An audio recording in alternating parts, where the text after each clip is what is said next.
I never made it, but I know what it takes. I'm motivated by a mix of emotion. Got my statement, and I'm reading it slow so I can understand it fully. Appreciate my...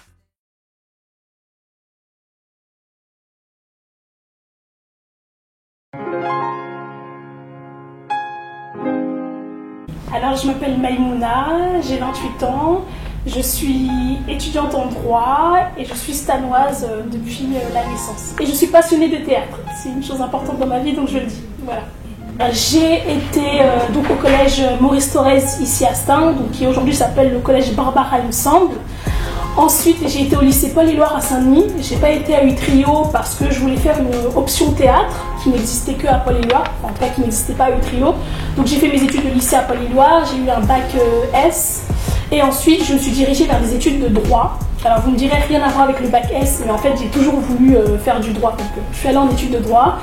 J'ai fait les 4 premières années de fac jusqu'au master 1 à l'université Paris 1 Panthéon-Sorbonne. J'ai bataillé pour rentrer dans cette université, mais pour moi c'était important, même si j'aime mon territoire, c'était important d'aller voir ce qui se passe de l'autre côté du périph'.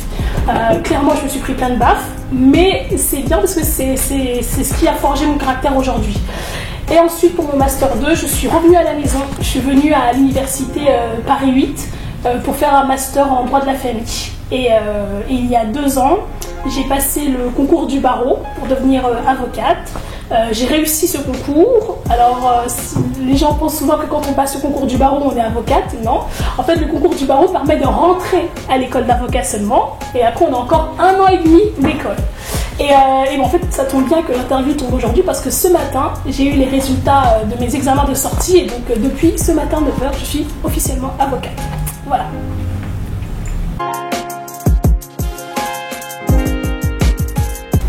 Alors, pourquoi les avocats portent une robe noire? C'est une très bonne question. J'avoue que je ne sais pas pourquoi ils portent une robe noire. Là, je ne sais pas pourquoi la robe est noire, mais je sais pourquoi les avocats portent une robe. Alors, il y a 2 raisons principales à ça. La première, c'est pour montrer notre appartenance au monde judiciaire. Parce qu'en fait, il n'y a pas que les avocats qui portent une robe. Les magistrats, c'est-à-dire les juges, portent une robe. Les greffiers également. Donc, c'est pour dire qu'on fait partie de la famille de la justice. On appelle ça les partenaires de justice ou les auxiliaires de justice. Ça, c'est la première raison. La deuxième raison, c'est parce que c'est un métier qui est assez solennel et qu'on défend des gens et on a besoin de mettre une certaine distance avec les gens qu'on défend. Voilà. Le fait de porter une robe, c'est un petit peu notre cape de super-héros parce que oui, contrairement à ce que beaucoup de gens pensent, pour moi le métier d'avocat c'est un métier de super-héros parce qu'on vient sauver les gens et donc voilà, ça permet de mettre un petit peu cette distance.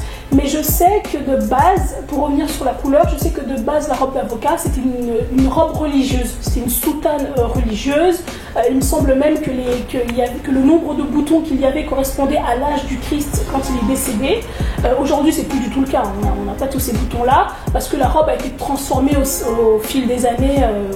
Donc voilà, mais de base ça avait une connotation religieuse.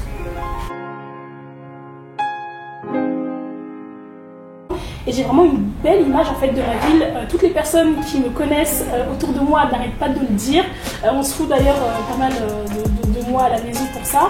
Parce que je trouve que la ville de Stein est une ville qui a un potentiel fort. C'est-à-dire qu'il y a un tissu associatif énorme qui fait beaucoup de choses, notamment pour la jeunesse. On a par exemple vous, votre association Céline Métès qui organise des maraudes. C'est pas dans toutes les villes qu'on voit ça. On a plusieurs associations qui vont aider les jeunes. On a par exemple Stein Espoir qui vont faire de l'aide aux devoirs. On a l'association Get Up qui organise des apéros et qui permet de faire un petit peu des échanges de réseau sur la ville de Stein. On a le studio théâtre de Stein qui est un lieu qui m'est particulièrement cher et que j'adore, qui permet d'avoir une culture pour tous à vraiment moindre coût. Mais moi j'ai commencé à faire du théâtre là-bas, j'avais 11 ans et je payais pas. Enfin voilà, c'est pas à Paris, je pense que c'est pas le cas. Mais voilà, après il y a encore des choses à faire, on peut encore améliorer. Mais je trouve que c'est une très belle ville avec un beau potentiel et qu'en fait si on a cette mentalité de se dire bon allez, je veux à tout prix partir du 9-3, ben, en fait le 9-3 ne va jamais grandir. C'est-à-dire qu'on ne peut pas laisser des personnes qui viennent de l'extérieur voir le potentiel de nos territoires et eux le faire grandir. C'est à nous de faire grandir notre 9-3. Voilà. Donc fière d'être stanoise et fière d'être du 9-3.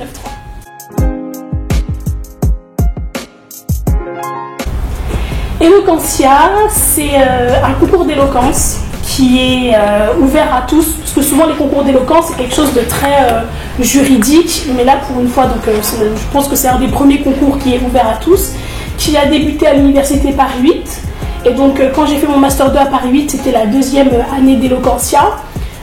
Donc un concours d'éloquence, qu'est-ce que c'est? C'est deux personnes qui vont s'affronter sur une joute oratoire, sur une question, une personne défend le oui et l'autre défend le non, et qui vont être jugées par un jury composé d'avocats et de célébrités.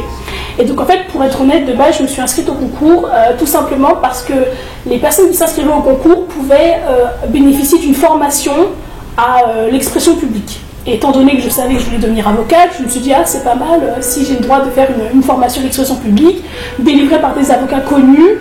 Donc de base, je m'étais inscrite que pour ça à Eloquentia. Et ensuite, après avoir fait la formation, je me suis dit, bon, ce serait bête d'avoir fait des mois de formation et de ne pas tenter le concours. Donc j'ai tenté le concours en me disant, bon, je vais faire le premier tour et puis basta, et puis c'est pas grave, après je m'en irai et ce sera déjà très bien pour moi. Et à ma grande surprise, j'ai remporté le concours. Voilà, donc voilà ce que c'est Eloquentia pour moi. J'ai rencontré des personnes formidables, je me suis fait un petit réseau dans le milieu des avocats, et pour être honnête, c'est pas négligeable quand on veut devenir avocate, c'est très bien d'en connaître d'autres avant, surtout quand on vient de nos quartiers populaires où nos parents ne sont pas forcément avocats, donc voilà. Et puis ça m'a aidé sur ma prise de parole en public, parce que même si je fais du théâtre depuis longtemps, c'est pas la même chose que de prendre la parole pour jouer, je sais pas moi, Antigone, et pour plaider dans un tribunal. Voilà, donc ça m'a apporté beaucoup de choses, une très belle aventure. Je suis tombée totalement au hasard sur une annonce de stage en Guyane française. J'ai postulé, 2 semaines après j'ai été prise, et en 2 semaines j'ai décidé de déménager en Guyane pendant 6 mois. Voilà. Alors si vous ne m'aviez pas dit historique, j'aurais dit Christiane Taubira, parce que c'est quelqu'un que j'admire beaucoup pour plein de choses, donc j'aurais bien aimé prendre un café avec elle un jour. Mais comme vous dites historique, je vais dire une personne qui est décédée. Je dirais Nelson Mandela. Alors, pas forcément pour ses combats contre l'apartheid, même si bien évidemment je soutiens ses combats et je suis admirative, hein, mais pour être honnête, ce ne serait même pas pour ça. C'est parce que je suis quelqu'un, depuis que je suis toute petite, j'ai toujours été révoltée, mais de façon exagérée contre les injustices. Mais vraiment, c'est-à-dire que quand j'étais petite et que ma mère m'accusait d'avoir fait quelque chose que je n'avais pas fait, j'étais hors de moi. J'étais en rage, je devenais folle, je pleurais, mais vraiment juste à cause de l'injustice. Et le fait de savoir que cet homme a passé 27 ans, c'est mon âge, enfin j'en ai 28, mais donc c'est l'équivalent de ma vie. Il a passé l'équivalent de ma vie en prison pour rien, clairement pour rien, juste à cause de ses combats politiques qui étaient légitimes, mais qu'il a réussi en sortant à pardonner ses bourreaux. Moi je m'en sentirais pas capable, mais vraiment pas du tout. Donc si je pouvais prendre un café avec lui et qu'il m'explique comment on peut pardonner ce genre de choses, ça m'aiderait beaucoup dans la vie. Déjà parce que je suis un peu rancunière, clairement, mais aussi parce que pour moi, ça demande une force mentale extrême de pouvoir vivre ça et de pouvoir pardonner et ensuite essayer d'agir pour que le monde aille mieux autour de soi. Je suis extrêmement fière du prénom que mes parents m'ont donné. Je vais pas mentir, ils m'ont pas donné ce prénom, il n'y a pas d'histoire fantastique derrière mon prénom, hein, pas du tout. Ils m'ont donné mon prénom par tradition africaine parce qu'il y avait quelqu'un dans ma famille qui portait le même prénom que moi, donc c'était un peu pour rendre hommage à cette personne. Donc on m'a appelé Maïmouna pour ça. C'est mon père qui a choisi mon prénom, mais je suis extrêmement fière de mon prénom parce qu'il désigne ce que je suis. Vraiment. Alors déjà, je trouve que la signification de mon prénom est super belle. Voilà. Maïmouna, ça signifie heureuse sous la protection divine et favorisée par le destin. Donc je trouve que c'est une très belle signification et vraiment c'est la définition de ma vie, vraiment, parce que je suis quelqu'un qui, comme je vous l'ai dit tout à l'heure, suit son instinct, mais en fait mon instinct, parce que je suis une personne qui est croyante, donc pour moi mon instinct ce sont des messages qui me sont envoyés quelque part par Dieu, et je les suis, et je suis jamais déçue en fait, donc je suis heureuse sous la protection divine. C'était aussi la dernière femme du prophète, je souvent fait dernière parce que c'était la plus belle, mais bon, je ne vais pas blasphémer, donc je m'arrête là. Mais non, et puis mon prénom, c'est mon histoire en fait. C'est vraiment ce que je suis. Et je suis vraiment fière de ce que je suis, d'où je viens, des échecs que j'ai eus dans ma vie, de ma famille, de mes amis, de mon territoire. Je suis extrêmement fière de tout ça. Et c'est ça mon prénom en fait. C'est ce que je suis. C'est la soupe de ma vie. Tous les petits ingrédients qu'il y a dans ma vie, toutes les petites expériences, c'est la soupe Maïmouna. Et c'est une belle soupe et c'est une bonne soupe. Donc je suis fière de mon prénom, n'en déplaise à certains. Voilà.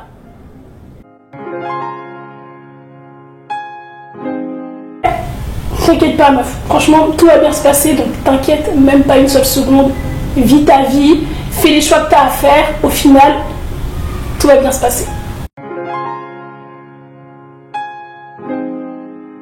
Alors le conseil que je pourrais donner aux jeunes Stanoises et Stanois, franchement c'est d'être fier de votre vie, vraiment d'apprendre à la connaître, de sortir de votre ville. Enfin, je ne sais pas si certaines personnes savent que par exemple il y a un office à Stein qui organise des balades dans la cité jardin. Est-ce que les gens savent qu'il existe un miel stanois? Je ne suis pas certaine. Enfin, voilà, vraiment apprenez à connaître votre ville. Il n'y a pas tout à Stein, clairement il y a encore beaucoup de choses à faire, mais c'est à nous de le changer. Donc essayez d'apprendre à connaître votre ville, à l'apprécier parce qu'il y a beaucoup de choses à apprécier, à être fier de votre ville, à être les meilleurs ambassadeurs de votre ville, parce qu'en fait quand on dépasse le périphérique et qu'on entend que des mauvaises choses sur le 9-3 ou sur la ville de Stein, en fait même si certaines choses que les personnes disent, on va se le dire entre nous, même si certaines choses que les personnes disent sont vraies, en fait on doit être les avocats de la ville. Franchement, moi je suis une putain d'avocate de la ville de Stein. À chaque fois qu'une personne est là pour la critiquer, je lui sors 10 000 arguments pour lui dire que ma ville est probablement meilleure que la sienne. C'est juste que sa ville n'est pas dépeinte de manière négative dans les médias, contrairement à la ville de Stein. Donc voilà, je pense vraiment qu'on doit tous être les meilleurs ambassadeurs, les meilleurs avocats de la ville. On doit en être fiers. Ça ne veut pas dire qu'on doit finir notre vie ici, ça ne veut pas dire qu'on doit travailler ici, mais en tout cas, c'est tous ensemble qu'on pourra arranger cette ville, donc soyez-en fiers. Et franchement, nous, on commence la course de la vie avec un sac à dos avec des pierres dedans. D'autres personnes qui habitent de l'autre côté du périph', ils commencent la vie avec une plume dans la main. Donc évidemment que la course est plus facile pour eux. Mais nous, on est plus méritants. Nous, le fait d'avoir couru avec ce sac à dos rempli de pierres dans le dos, eh ben, on est 10 000 fois plus méritants qu'eux. Et donc au final, en fait, la course, on l'a gagnée. Même si on arrive en dernier, même si on arrive en deuxième, finalement, cette course, on l'a gagnée parce qu'on part pas du même point de départ. Voilà, donc soyez fiers de ce que vous êtes, soyez fiers de votre vie.